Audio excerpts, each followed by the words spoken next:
కొన్నిసార్లు పిల్లలు తప్పు చేసినప్పుడు పేరెంట్స్ ఇద్దరు నీ వల్లే ఇలా జరిగింది, నీ వల్లే ఇలా జరిగింది అని ఒకరిపైన ఒకరు నిందలు వేసుకుంటూ ఉంటారు.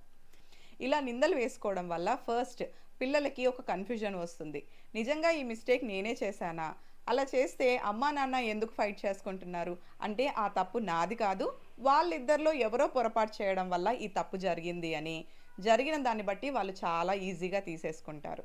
సెకండ్, ఎలాగూ తల్లిదండ్రి మధ్యలో గొడవవుతుంది కాబట్టి, ఆ ఇన్సిడెంట్‌ని పిల్లలు ఒక అవకాశంగా తీసుకొని, అలాంటి తప్పులే మళ్ళీ మళ్ళీ చేసే అవకాశం ఉంది. ఎందుకంటే అది నా తప్పు కాదు, వాళ్ళల్లో ఎవరిదో ఒక తప్పు అనుకుంటారు అని. అండ్ మూడవదిగా మీరిలా గొడవ పడుతూ ఉండడం వల్ల, జరిగిన తప్పుకి సొల్యూషన్ రాకపోగా, ఇంకా మీ మధ్యలో గొడవలనేది పెరిగిపోతూనే ఉంటాయి. కాబట్టి జరిగిన దానికి మనం ఎలా సరిచేసుకోవాలి అని తల్లి, తండ్రి ఇద్దరూ కలిసి ఒక టీమ్‌గా ఆలోచించుకొని, అది పిల్లలతో మాట్లాడాల్సి వచ్చినప్పుడు మాట్లాడండి.